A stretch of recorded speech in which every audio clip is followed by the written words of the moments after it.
Hello friends, मैं अंबिका कुमारी और आप देख रहे हैं let's learn with Ambika.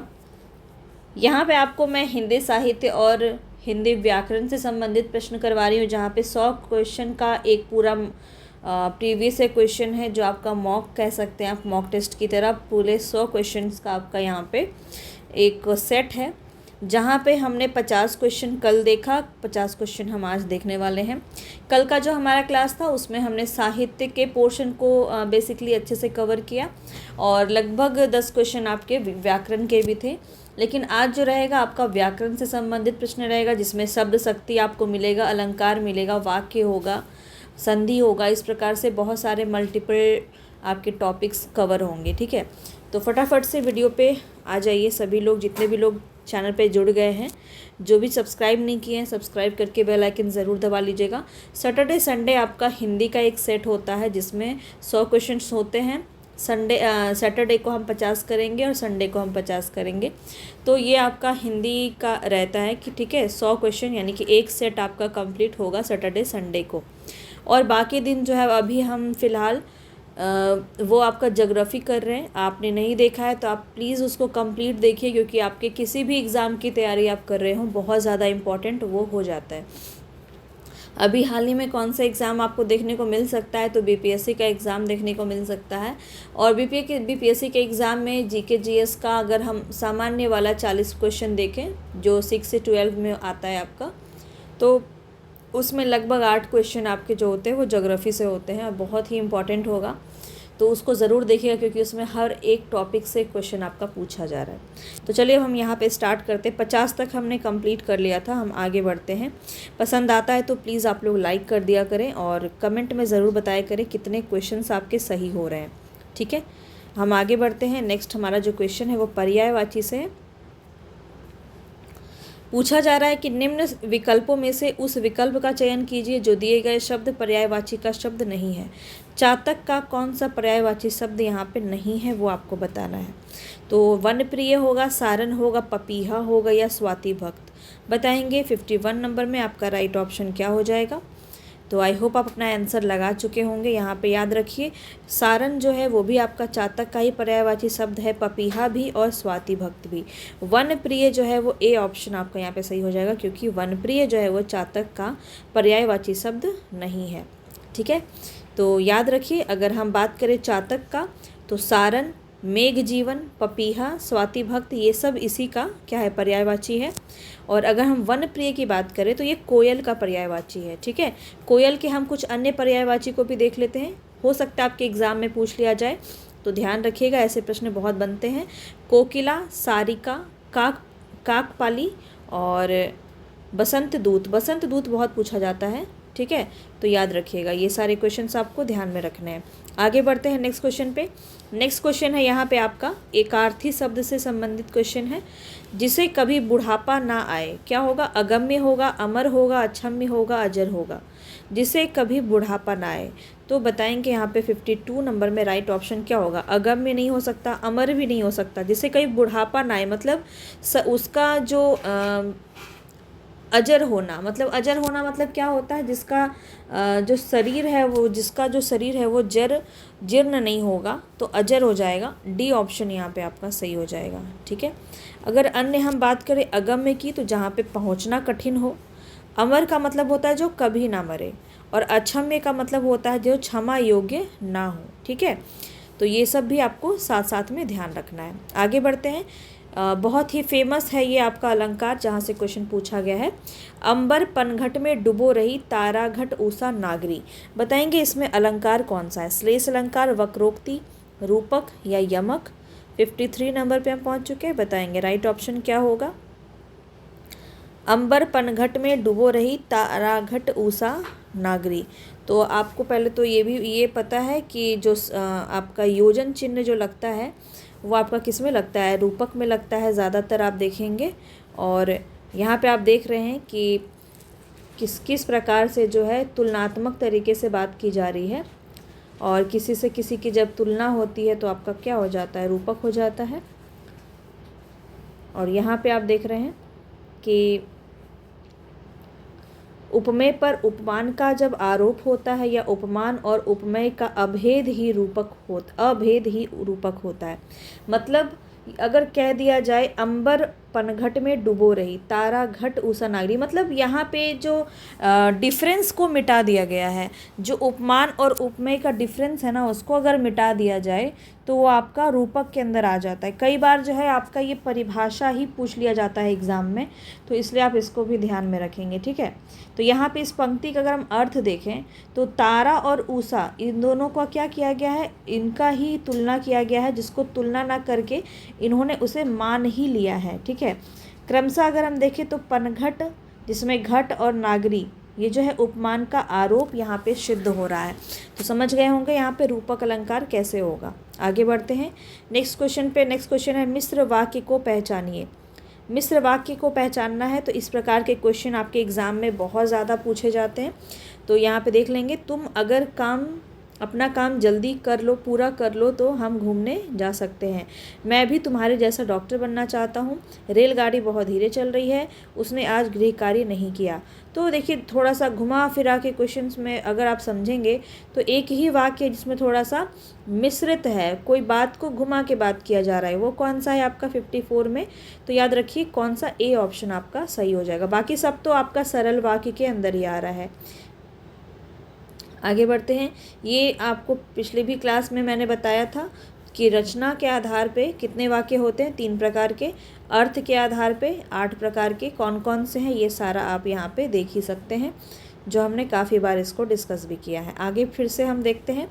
Suresh विद्यालय जाता है और मन लगाकर पढ़ता है। और कहाँ पे लगता है आपका संयुक्त वाक्य में, तो देखते ही आंसर आप लगा सकते हैं कि डी ऑप्शन हो जाएगा। आगे बढ़ते हैं। इसमें तो कुछ भी आपको समझाने वाली बात तो है ही नहीं, कुछ डिस्कस करने वाला इसमें बात नहीं है। अब देखिए यहाँ पे पूछा जा रहा है कि सही अर्थ वाला विकल्प चुनना है अग और अघ में। तो ये दोनों का अर्थ यहाँ पे कौन सा सही है, आगे पीछे, आग अंधेरा, आदत उपकार और पर्वत पाप। तो 56 नंबर में जो राइट ऑप्शन क्या हो जाएगा, अग मतलब क्या होता है, तो ध्यान रखिएगा अग मतलब जो है पर्वत भी होता है और अघ मतलब पाप होता है। अघ मतलब पाप होता है। तो डी ऑप्शन यहाँ पे आपका सही हो जाएगा, ठीक है। आगे बढ़ते हैं। चरण कमल। चरण कमल बताना है कि किस प्रकार का सामासिक प्रयोग यहाँ पे जो पद है उसका प्रयोग किया गया है सही तरीके से। कमल चरण का, कमल का चरण, कमल के समान चरण के समान कमल, या कमल के समान चरण, या चरण का कमल। तो देखते ही आप आंसर समझ गए होंगे, सी ऑप्शन हो जाएगा कमल के समान चरण। तो तुलना किसकी की जा रही, उपमेय कौन है और उपमान कौन है, बहुत ही सिंपल है। चरण और कमल में कौन उपमान है और कौन उपमेय है, ये आप मुझे कमेंट बॉक्स में बताएंगे, ठीक है। तो एक्टिव पार्टिसिपेशन रखिए ताकि मुझे भी समझ में आता रहे कि हाँ आप लोग कितने ज़्यादा एक्टिव हैं और चीज़ों को कितना सुनते हैं और समझने की कोशिश करते हैं। आगे बढ़ते हैं।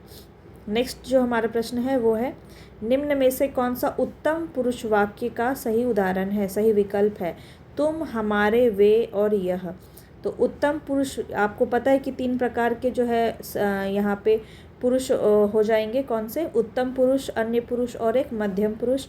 तो बताएंगे कौन सा यहाँ पे सही है। उत्तम पुरुष की बात करें तो ये जब हम हमारे लिए बात करते हैं, अपने लिए बात करते हैं, मैं हो गया, हम हो गया, हमारे हो गया, तो ऐसे शब्द आपके उत्तम पुरुष होते हैं। तो बी ऑप्शन यहाँ पे सही हो जाएगा, ठीक है।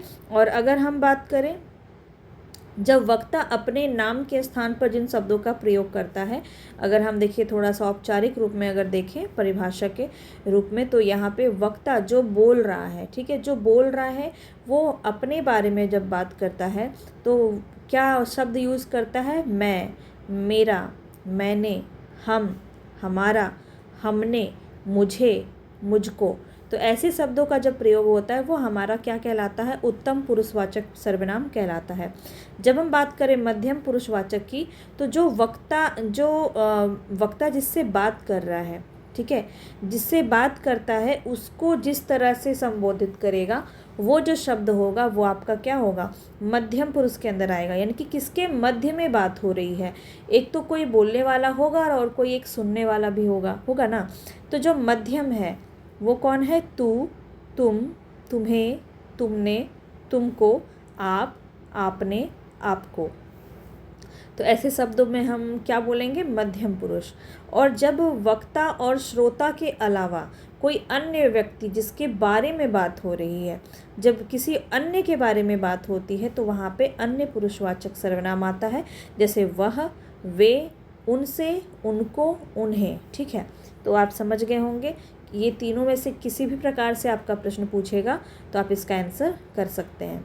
आगे देखते हैं, यहाँ पे नेक्स्ट है हमारा कि प्रत्यय से बना हुआ शब्द का सही विकल्प कौन सा नहीं है।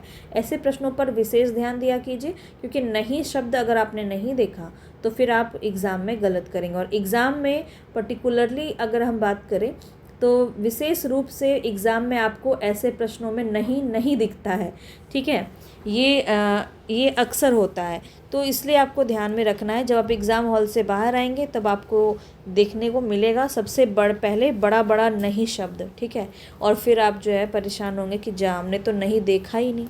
तो इसीलिए ऐसे प्रश्नों पर विशेष ध्यान देंगे। 59 नंबर में बताएंगे कौन सा सही है। तो प्रत्यय शब्दों से बना विकल्प नहीं वाला चुनना है आपको। ठीक है, यानी कि ये उपसर्ग हो सकता है या तो एक सिंपल सा शब्द हो सकता है। तो यहाँ पे आप देखिए प्रत्यय ही जुड़ा हुआ है, यहाँ भी जुड़ा हुआ है, यहाँ भी आपका प्रत्यय ही जुड़ा हुआ है, तो सी ऑप्शन सही हो जाएगा। ठीक है, आगे बढ़ते हैं नेक्स्ट क्वेश्चन पे। ये आप जानते होंगे कृत और कृत यहाँ पे कौन सा होता है। तो देखिए कृत प्रत्यय में क्या होता है, क्रिया या धातु के अंत में प्रयुक्त होने वाले जो प्रत्यय होते हैं उसको कृत प्रत्यय कहते हैं। और तद्धित प्रत्यय क्या होता है, जिसमें संज्ञा, सर्वनाम, विशेषण के अंत में लगने वाले प्रत्यय को तद्धित प्रत्यय कहते हैं। ठीक है, तो सिंपल सा था ये। अब जैसे चल है, अब चलना क्या है, एक क्रिया है, तो चल में ना लग गया चलना, चलाना, तो इस प्रकार के शब्द में क्या हो जाएगा, कृत प्रत्यय हो जाएगा। कोई भी संज्ञा शब्द, कोई सर्वनाम शब्द या कोई विशेषण शब्द में अगर आप प्रत्यय लगाएंगे तो वो तद्धित प्रत्यय के अंदर आएगा। तो एक प्रश्न आपका ऐसे भी पूछ लेता है कि कृत प्रत्यय कौन सा है निम्न में से, या तद्धित प्रत्यय कौन सा है। तो ये भी आपको ध्यान रखना है। कॉन्सेप्ट क्लियर रखेंगे तो सारे क्वेश्चन आपके आसानी से हल हो जाएंगे।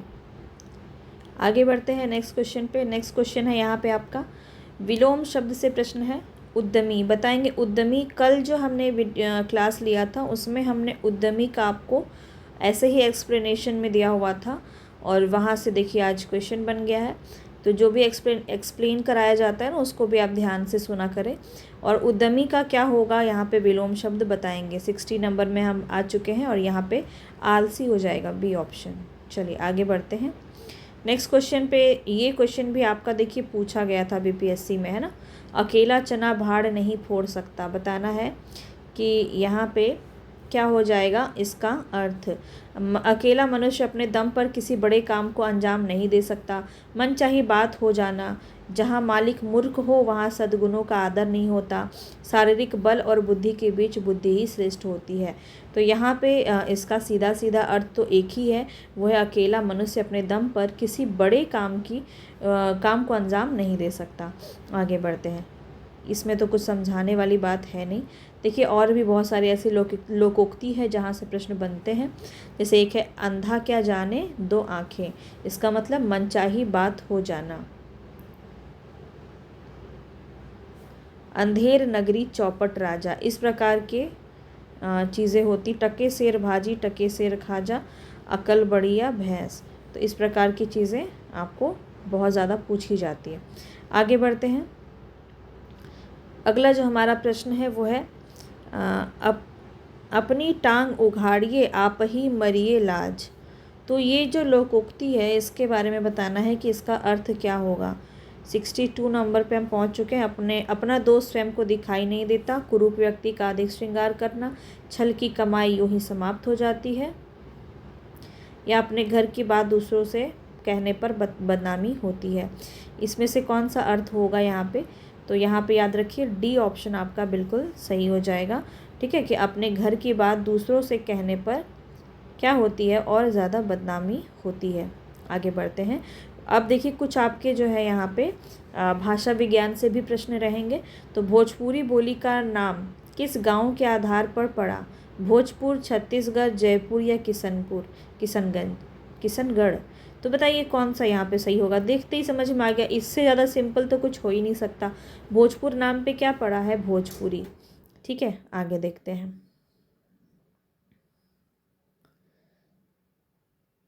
आगे है पश्चिमी पहाड़ी किस उपभाषा के अंतर्गत आती है। पश्चिमी पहाड़ी किस उपभाषा के अंतर्गत आती है। पहाड़ी, राजस्थानी, बिहारी या पूर्वी हिंदी। 64 नंबर में बताएंगे। तो पश्चिमी पहाड़ी जाहिर सी बात है पहाड़ी के अंदर ही आएगा। ए ऑप्शन यहाँ पे आपका सही हो जाएगा। तो यहाँ तो मुझे लगता है ज्ञान से ज़्यादा आपको लॉजिक की ज़रूरत है, क्योंकि बहुत ही सिंपल क्वेश्चंस हैं।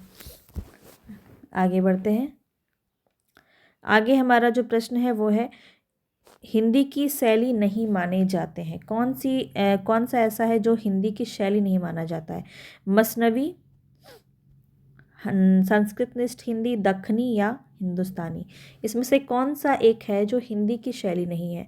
65 नंबर में आपका राइट ऑप्शन हो जाएगा मसनवी जो है वो आपका हिंदी का शैली नहीं है। और ये सूफ़ी काव्य ज़्यादातर प्रयोग में लाते थे। जब आपने पढ़ा होगा हिंदी साहित्य में मसनवी की बात हमने की है। ठीक है, वो क्या है, एक प्रकार का फारसी भाषा की शैली है जो सूफ़ी कवियों ने अपने काव्य में मसनवी शैली का प्रयोग किया है। और आप जानते हैं कि सूफ़ी काव्य जो है आपका भक्ति काल के अंतर्गत, सूफ़ी काव्य जो है आपका वो किस धारा के अंदर, किस शाखा के अंदर आता है, ये भी मुझे आप कमेंट बॉक्स में बताइए। ठीक है, क्योंकि बहुत ही सिंपल क्वेश्चन है और काफ़ी बार पूछा भी जाता है। तो सूफ़ी काव्य आपका किस शाखा के अंदर आता है, ये मुझे आप कमेंट बॉक्स में बताएंगे। ठीक है, ऑप्शन नहीं दूंगी, ऑप्शन दूंगी तो फिर आप बहुत आसानी से बता देंगे, तो आप खुद ही बता दीजिएगा। वैसे भी बहुत ईजी है, तो आप कमेंट बॉक्स में ज़रूर बताइएगा। आगे बढ़ते हैं। नेक्स्ट जो क्वेश्चन है हमारा, नेक्स्ट क्वेश्चन है अखिल भुवन चर अचर सब हरि मुख में लखी मातु चकित भई गद गद वचन विकसित दृग पुलकातु। इसमें कौन सा रस है बताएंगे। अद्भुत रस, भयानक रस, विभत्स रस या भक्ति रस। तो आपको ये पढ़ के ही समझ में आ रहा होगा कि यहाँ पे कौन सा आपका हो जाएगा। तो देखिए यहाँ पे जो है आपका भयानक तो ये कहीं से नहीं लग रहा, भक्ति भी आपको कहीं से नहीं लग रहा होगा, और विभत्स भी कहीं से नहीं लग रहा। यहाँ पे ए ऑप्शन आपका बिल्कुल सही है, अद्भुत रस। ठीक है, यहाँ पे किसी चीज़ को लेकर के उसकी बखान की जा रही है। ठीक है, किसी चीज़ को लेकर के उसकी बखान की जा रही है, और यहाँ पे आपका एलिमिनेट आसानी से हो जाएगा, क्योंकि भयानक, भक्ति, विभत्स ये तीनों कहीं भी देखने को आपके नहीं मिल रहे हैं। ठीक है, चलिए आगे बढ़ते हैं। तो देखिए कभी भी किसी असाधारण अलौकिक वस्तु, घटना या व्यक्ति को देखकर हृदय में कोई विस्मय का भाव अद्भुत रस की सृष्टि करता है। तो ये बात आपको ध्यान में रखना। अब शब्द शक्ति से क्वेश्चन है, बहुत पूछा जाता है। बताइए सूर्य अस्त हो गया, ये जो है वाक्य आपका कौन सा शब्द शक्ति है। सूर्य अस्त हो गया, अविदा, लक्षणा, प्रयोजनवती लक्षणा या फिर व्यंजना। 67 नंबर पे है और बताएंगे यहाँ पे। तो सूर्य अस्त हो गया, बिल्कुल यही वाला एग्जाम्पल देके मैंने शब्द शक्ति में आपको बताया है, जो व्यंजना में हमने पढ़ा था। जिसको भी याद हो बिल्कुल एक्सप्लेन ज़रूर कीजिएगा। व्यंजना में हमने बताया था सूर्य अस्त हो गया के अर्थ जो हैं वो हर कोई अलग अलग लेगा। जहाँ पर एक बात को कोई व्यक्ति अलग तरीके से, कोई अन्य व्यक्ति अलग तरीके से लेता है, तो ऐसी जो शब्दों का चमत्कारिक प्रयोग, शब्द शक्ति का प्रयोग आपका व्यंजना के अंदर होता है। व्यंजना मतलब व्यंग। अगर हम बात करें व्यंग की, चलो मैं आपको पढ़ा नहीं रही अभी शब्द शक्ति, लेकिन बहुत ही इंटरेस्टिंग है, आप इसको देखिएगा ज़रूर शब्द शक्ति वाले क्लास में, तो बहुत अच्छे से आपको समझ में आ जाएगा। बहुत ही इजी है आपका शब्द शक्ति चैप्टर।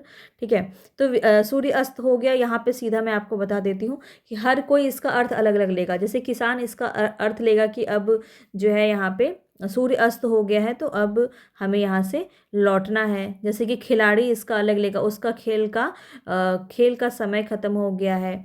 घर में कोई स्त्री है, वो इसका अर्थ इससे लेगी सूर्य अस्त हो गया, अब चाय बनाने का समय हो गया है। तो पक्षी इसका अर्थ अलग लेंगे कि अब उन्हें अपने अपने घोंसलों में जाना है। तो सबका जो अर्थ है वो अलग अलग यदि होता है, एक वाक्य से अगर हर कोई अपने अपने मतलब का अर्थ अगर ग्रहण कर रहा है, तो वहाँ पे आपका व्यंजना होगा। ठीक है, ठीक है, देखो यहाँ पे भी दिया है, मैं एक बार पढ़ के सुनाती हूँ आपको। सूर्य अस्त हो गया इस वाक्य को सुनने के उपरांत प्रत्येक व्यक्ति इसके भिन्न भिन्न अर्थ ग्रहण करता है। तो बस वही बात हो गई यहाँ पे, सारे लोग अलग अलग। अब जैसे हम बोल दें कि सीता अच्छी लड़की है, तो सीता अच्छी लड़की है, क्या इसका अर्थ कुछ और भी हो सकता है? कोई और इसका अर्थ कुछ अलग लगा सकता है? नहीं लगा सकता है। जब सीधा सीधा अर्थ हो तो क्या हो जाएगा आपका? वो आपका हो जाएगा अभिधा। तो इसी प्रकार से आपको चीज़ें बताई जाती है, ठीक है। अब देखिए इसके दो जो अर्थ है, शाब्दी व्यंजना, आर्थी व्यंजना। आप एक बार वीडियो को ज़रूर पढ़िए, देखिएगा शब्द शक्ति, ठीक है। उसमें आपको बहुत अच्छे से डिस्क्राइब किया है, आप बहुत अच्छे से समझ जाइएगा एक बार में। आगे बढ़ते हैं, हम लोकोक्ति देखते हैं कौन सा है। होनहार बिरवान के होत चीकते पात।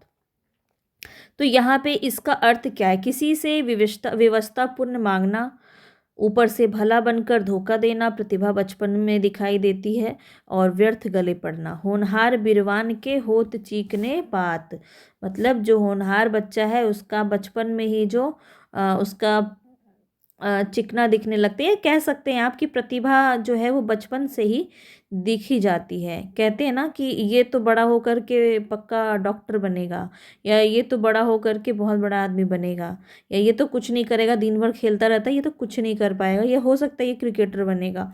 तो ये जो एक आपने लोकोक्ति के रूप में सुना होगा अपने घर में भी कई बार, तो ये जो है आपका किसके अंदर आ जाएगा? यहाँ पे ध्यान रखिए, सी ऑप्शन आपका सही हो जाएगा, प्रतिभा बचपन से ही दिखाई देती है।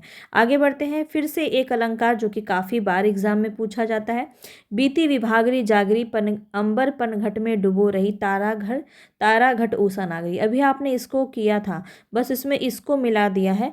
अभी आपने किया था ना, अंबर पनघट में डुबो रही तारा घट ऊषा नागरी। तो अभी देखो ये आपका फिर से आ गया, एक ही सेट में आपका 2 बार क्वेश्चन बना है, ये आप देख लीजिए। और क्या था यहाँ पे? तो 69th में आपका राइट ऑप्शन क्या हो जाएगा? रूपक। इसको तो कुछ देखने वाली ज़रूरत ही नहीं है। आगे बढ़ते हैं, अगेन आपका जो है लोकोक्ति से क्वेश्चन है। जाके पाँव ना फटी बिवाई, सो क्या जाने पीर पराई। मतलब बिना दुख भोगे दुख का बोध नहीं होता, झूठ ज़्यादा दिन तक नहीं ठहरता, निर्लज को किसी की परवाह नहीं होती, और घोर संकट में जरा भी सी सहायता भी काफ़ी होती है। इसमें से कौन सा अर्थ यहाँ पे सही है? तो जाके पाँव ना फटी बिवाई, जो सो क्या जाने पीर पराई, मतलब जो दुख भोगे बिना दुख भोगे दुख का बोध नहीं होता, मतलब जिसके ऊपर बीतती है वही जानता है। इसको इस तरह से भी आप मान सकते हैं। तो ए ऑप्शन यहाँ पे आपका सही हो जाएगा। आगे बढ़ते हैं, विश्व हिंदी दिवस कब मनाया जाता है? 10 जनवरी, 21 जनवरी, 14 जनवरी, या फिर 26 जनवरी। तो देखिए 14 जनवरी जो है वो हम अंतर्राष्ट्रीय नहीं मनाते हैं, राष्ट्रीय मनाते हैं, ठीक है, राष्ट्रीय हिंदी दिवस। अंतर्राष्ट्रीय की बात की जाए तो याद रखिएगा हम 10 जनवरी को मनाते हैं। ए ऑप्शन आपका सही हो जाएगा, ठीक है। तो 10 जनवरी को विश्व हिंदी दिवस मनाया जाता है। डॉक्टर मनमोहन सिंह ने, जो हमारे पूर्व प्रधानमंत्री थे, उन्होंने हिंदी के प्रचार प्रसार हेतु 2006 में प्रतिवर्ष 10 जनवरी को विश्व हिंदी दिवस मनाने का ऐलान किया था, और 14 सितंबर को हम हिंदी दिवस के रूप में मनाते हैं। तो दोनों में अंतर आप स्पष्ट रखिएगा अपने दिमाग में, कोई कन्फ्यूज़न आपको नहीं होनी चाहिए। आगे देखिए, नेक्स्ट आपका फिर से मुहावरे हैं। मुहावरे और लोकोक्ति में क्या अर्थ है ये मुझे आप ज़रूर बताइएगा, ठीक है। कई बार इसका इन दोनों की तुलना ही कर दी जाती है आपके एग्ज़ाम में। सर पर कफन बांधना, बताइए क्या होगा? बहुत लज्जित होना, सेखी करना, संकट से बचना, या बलिदान के लिए तैयार होना। सर पर कफन बांधना, तो बोलते जितने भी सरहद पे होते हैं, जो लड़ते हैं, युद्ध करते हैं, वो सर पर कफन बांध कर चलते हैं, मतलब बलिदान के लिए तैयार होते हैं, उन्हें अपनी मृत्यु की चिंता नहीं होती है। तो यहाँ पे वही इसका अर्थ है, तो बलिदान के लिए तैयार होना। डी ऑप्शन यहाँ पे सही हो जाएगा। आगे बढ़ते हैं नेक्स्ट क्वेश्चन पे। नेक्स्ट क्वेश्चन यहाँ पे जो दिया गया है वो भी आपका मुहावरा से संबंधित है। तो 2 से 4 बनाने का गणित, 2 से 4 बनाने का गणित का इसका अर्थ क्या होगा? मन में प्रकट होना, धन को जल्दी जल्दी बढ़ाने की कला, ऊपरी बातें करना, या फिर किसी धुन में अड़े होना। तो 2 से 4 बनाने का गणित जो है 73 नंबर में, वो आपको देखते ही समझ में आ गया होगा, धन को जल्दी जल्दी बढ़ाने की कला। आगे बढ़ते हैं नेक्स्ट क्वेश्चन पे। कल साहित्य हमने किया था, उसको आपने नहीं देखा है तो आप एक बार प्लीज़ देख लीजिएगा, कि साहित्य बहुत इंपॉर्टेंट है, आपके एग्ज़ाम में पूछा ही जाता है और अच्छे लेवल का क्वेश्चन रहता है। तो एक बार भी स्किप मत कीजिएगा, और उसमें जो भी एक्सप्लेनेशन रहता है उसको भी आप ध्यान से सुनिएगा। ताकि उसमें देखिए इसमें समय भी ज़्यादा लग जाता है। व्याकरण में आपका समय उसकी तुलना में कम लगेगा, क्योंकि यहाँ पे हम उतना ज़्यादा डिस्कस नहीं कर रहे हैं जितना हम साहित्य में करते हैं। अब यहाँ बताइए, नागरी लिपि को किस नाम से जाना जाता है? नागरी लिपि, नंदी देवीय लिपि, देवलिपि, या फिर देवीय लिपि, या फिर नंदी नागरी लिपि। तो 74 नंबर में राइट ऑप्शन क्या हो जाएगा यहाँ पे आपका? तो नंदी नागरी लिपि, यहाँ पे डी ऑप्शन सही हो जाएगा। नागरी लिपि को क्या कहते हैं? नंदी नागरी लिपि। आगे बढ़ते हैं, नेक्स्ट क्वेश्चन पे चलते हैं। देखिए इसके बारे में कुछ जानना चाहते हैं आप, तो यहाँ पे देखिए, नागरी लिपि परिषद की स्थापना 1975 में नई दिल्ली में की गई। नंदी नागरी नागरी लिपि की दक्षिण शैली है, और नंदी नागरी में लिखित शिलालेख और पांडुलिपियाँ दक्षिण भारत के पश्चिमी भागों से प्राप्त हुए हैं। ठीक है, इसी कारण नंदी नागरी को नागरी की दक्षिण शैली भी कहा जाता है। आगे बढ़ते हैं, बताएंगे आप मुहावरे का सही अर्थ क्या होगा? अंधियारा मिटना। अंधियारा मिटना का मतलब क्या है? अज्ञान समाप्त होना, विश्वास दिलाना, भेद का पता लगना, या फिर हंसी उड़ाना। तो 75 पे हम पहुंच चुके हैं। बताइए यहाँ पे अज्ञान समाप्त होना, अंधियारा मिटना मतलब अज्ञान समाप्त होना। ए ऑप्शन सही हो जाएगा। आगे बढ़ते हैं, हाँ हाँ इन्हें रोकन को टोक न लगाओ तुम, इस पंक्ति में कौन सा अलंकार है? अनुप्रास है,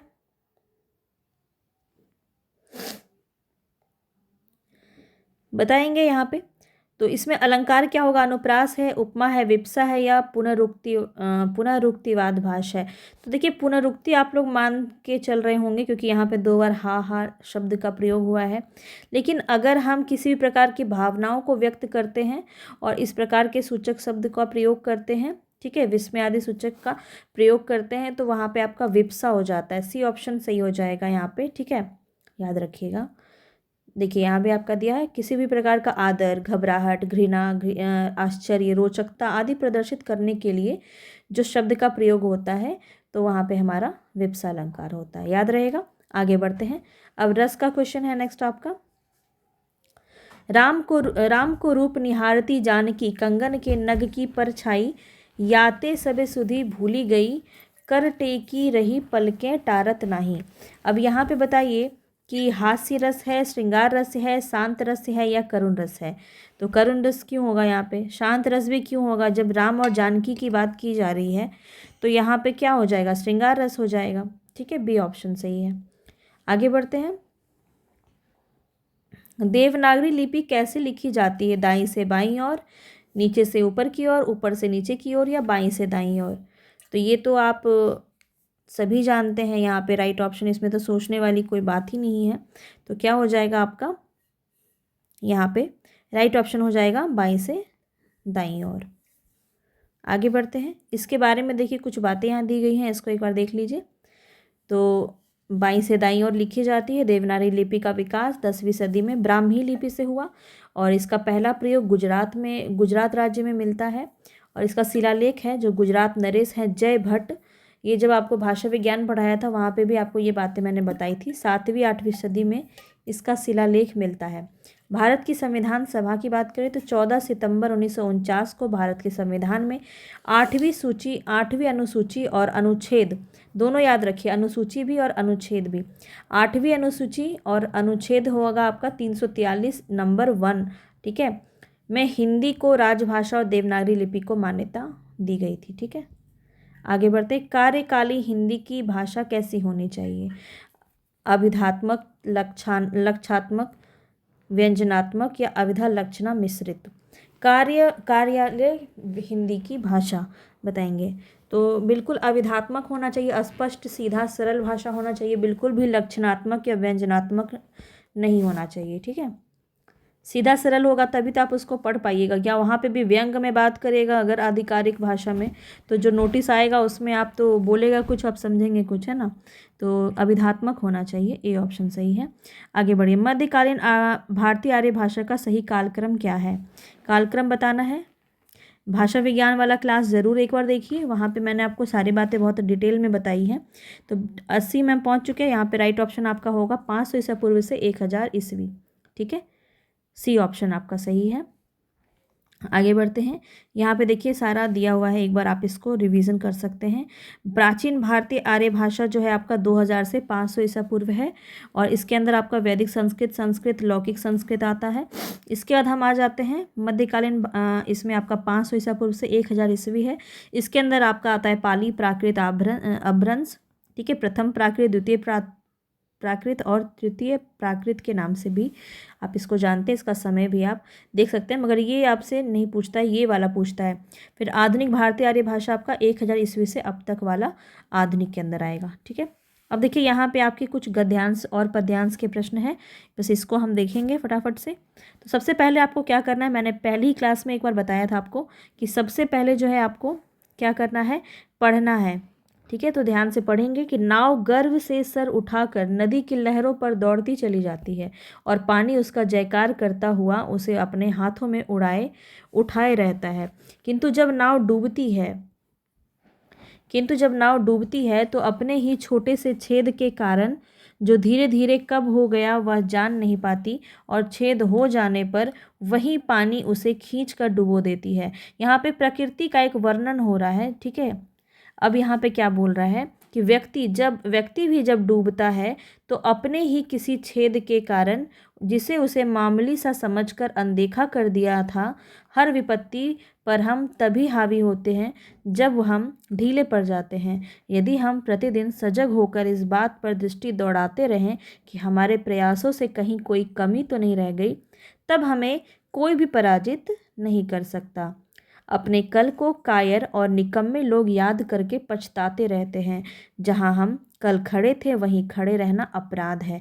जो कुछ और जिस रूप में हमने कोई काम कल किया था उससे कहीं बेहतर करने का संकल्प और प्रयत्न हमारा धर्म होना चाहिए, और यही आपके जीवन का भी उद्देश्य होना चाहिए कि जो कल आपने किया आप आज उससे बेहतर हो।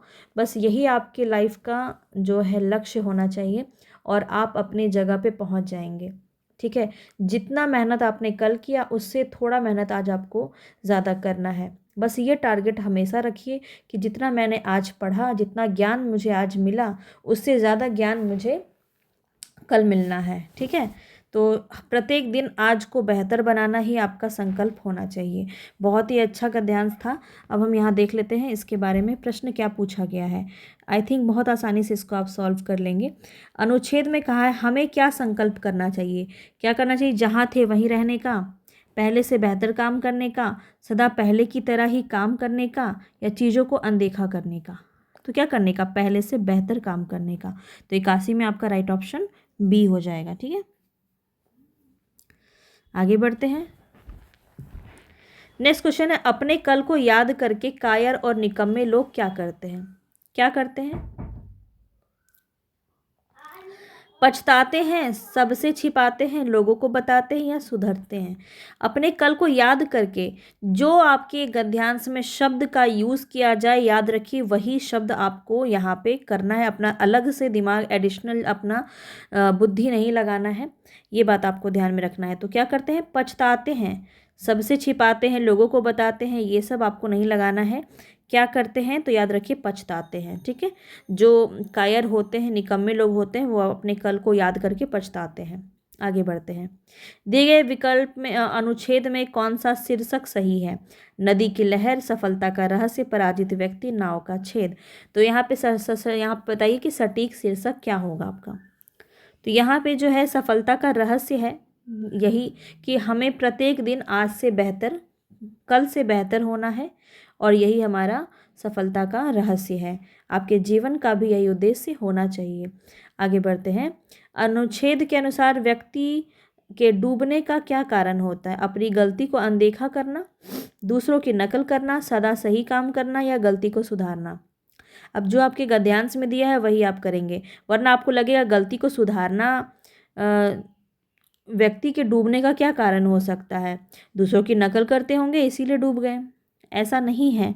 जो आपको गद्यांश में कहा गया है आप अपने से दिमाग नहीं लगाएंगे, उसमें आपसे क्या कहा गया है, जो अपनी गलती को अनदेखा करता है, ठीक है। तो ए ऑप्शन यहाँ पे आपका सही हो जाएगा।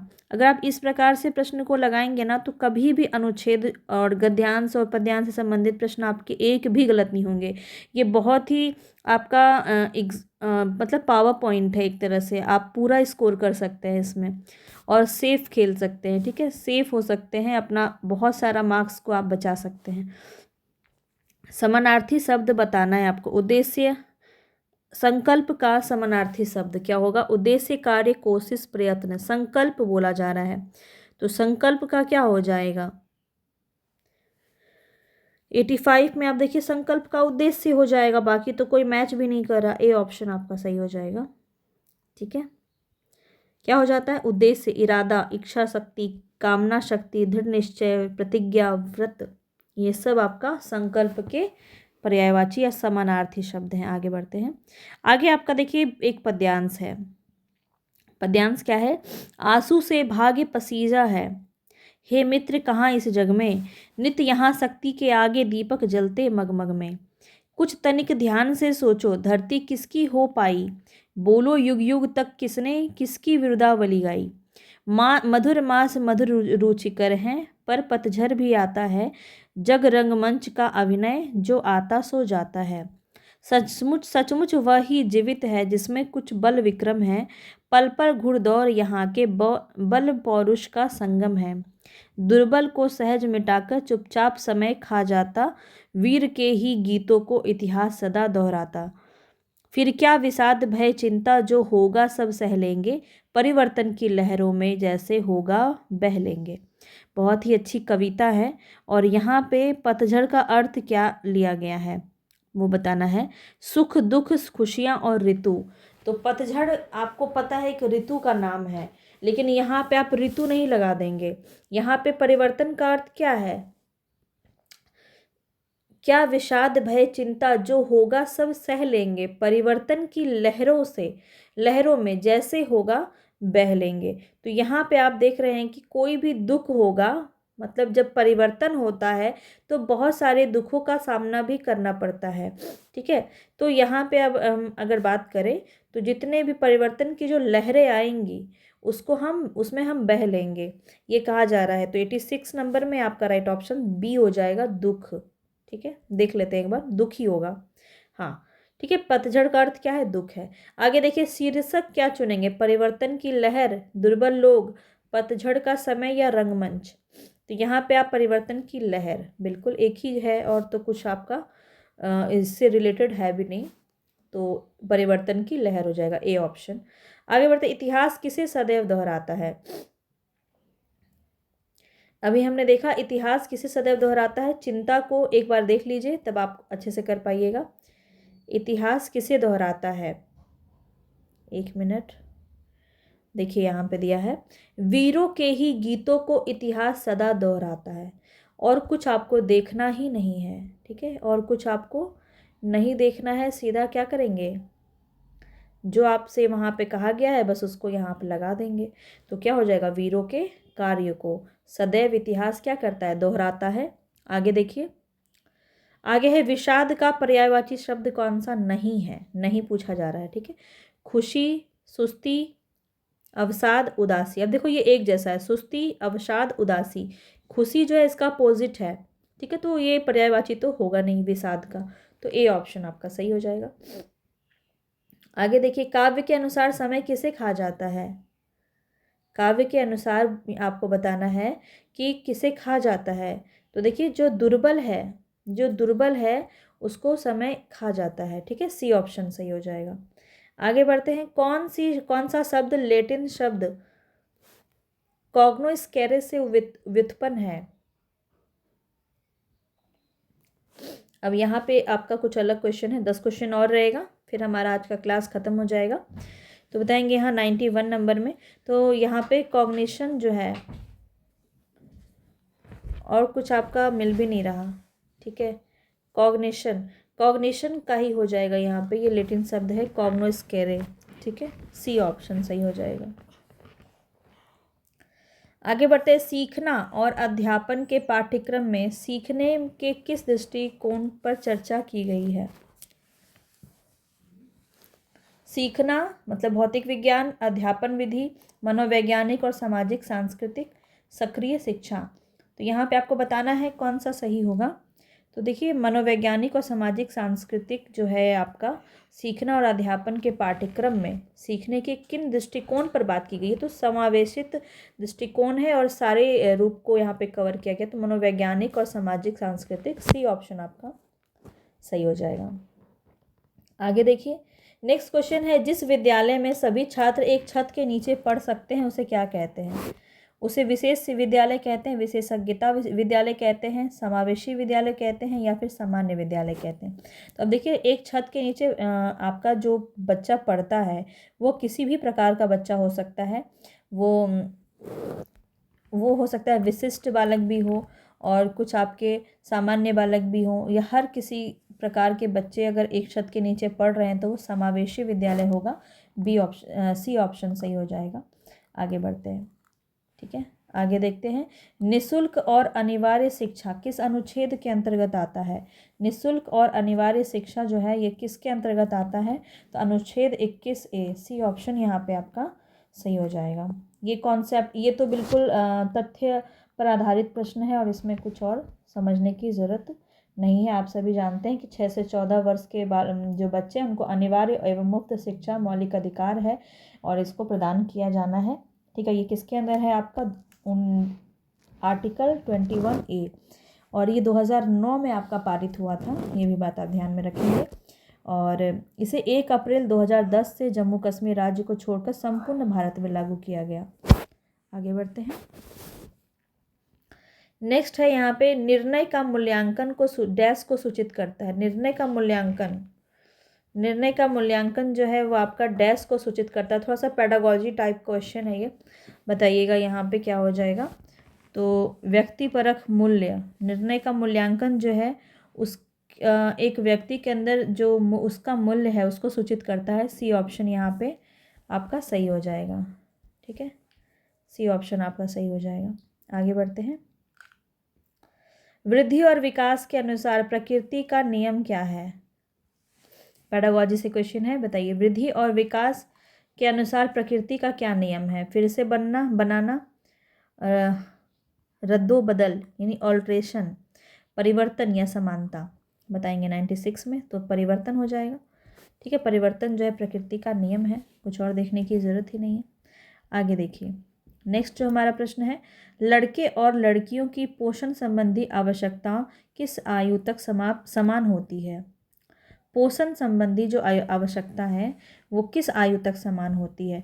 तो यहाँ पे आपका जो आप देखेंगे, पियाजे की थ्योरी आपने पढ़ी होगी जो आपने CDP में, तो वहाँ पे आपने देखा होगा 7 से 9 ईयर्स का जो बच्चा है, इसके बाद से आप जान रहे हैं कि हार्मोनल चेंजेस होते हैं, फिर बहुत सारी चीज़ों का अंतर हो जाता है। तो यहाँ पे आप देखेंगे तो पोषण संबंधी जो आवश्यकता है वो असमान रहती है आपकी 7 से 9 साल के उम्र तक। आगे बढ़ते हैं, इसके बाद देखिए, किस प्रकार के नाटक आपदा, पीड़ा और मृत्यु जैसे गहरे विषयों का उपयोग करते हैं? किस प्रकार के नाटक जो होते हैं वो आपदा, पीड़ा, मृत्यु जैसे गहरे विषयों का उपयोग करते हैं? त्रासदी, बल, कॉमेडी या डर? बताएंगे। यानी हॉरर मूवी अगर आप मान लीजिए देख रहे हैं, कोई इसको ऐसे समझिए क्वेश्चन को, कोई हॉरर मूवी देख रहे हैं तो उसमें आप कोई आपदा, पीड़ा, मृत्यु की विषय को देखते हैं? तो नहीं, ये तो नहीं होता है। अगर कोई वीर मतलब जैसे कोई ऐसी मूवी जिसमें आप बल का प्रयोग देख रहे हैं, कोई त्रासदी या कोई कॉमेडी टाइप की मूवी है, तो किस में आप देखेंगे? आपदा, पीड़ा किस में दिखाया जा रहा है, मृत्यु किस में दिखाया जा रहा है?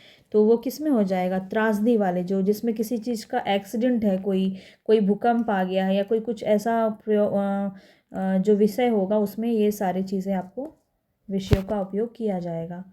आगे बढ़ते हैं, थोड़ा अलग क्वेश्चन था ये। यदि अधिकतम सुधार के बाद व्यक्ति की दृष्टि डैश से कम है तो उसे दृष्टि बाधित कहा जाता है। मतलब यहाँ आपको बताना है कि क्या क्राइटेरिया है, कितना होने पर जो एक व्यक्ति है वो दृष्टि बाधित कहलाएगा। तो यहाँ पे आप याद रखिए कि 6, यहाँ पे छठा जो भाग आप कहेंगे वो आपका 60 में 6 भाग जो है आपका, अगर उससे कम है, 6 से कम है तो दृष्टि बाधित कहलाएगा। ठीक है, डी ऑप्शन यहाँ पे सही हो जाएगा। आगे हमारा अंतिम क्वेश्चन है, LAC विद्यालय और महाविद्यालय के पाठ्यक्रमों के लिए शब्द हैं जो छात्रों को विदेशी भाषा का अध्ययन करने की अनुमति देता है। अब ये LAC है क्या, ये आपको बताना है। Language across coaching, language across curriculum, language across content, या फिर लैंग्वेज अक्रॉस द क्लास। तो लैंग्वेज अक्रॉस द करिकुलम होना चाहिए ना, करिवेलम जो यहाँ पे आपका दिया बी ऑप्शन, ये आपका सही हो जाएगा। ठीक है, तो ये था हमारा पूरा 100 क्वेश्चन हमने आज से कल तक में कंप्लीट कर लिया है। कितने क्वेश्चंस आपके सही हुए और ये मुझे आप कमेंट बॉक्स में बताइएगा। मिलेंगे नेक्स्ट वीडियो में, तब तक के लिए धन्यवाद। फिर से हम सैटरडे और संडे को मिलेंगे जहाँ पे हम हिंदी क्लास को के क्वेश्चंस को सॉल्व करेंगे, और बाकी दिन हम अभी ज्योग्राफी कर रहे हैं तो उसको करेंगे। ठीक है, चलते हैं।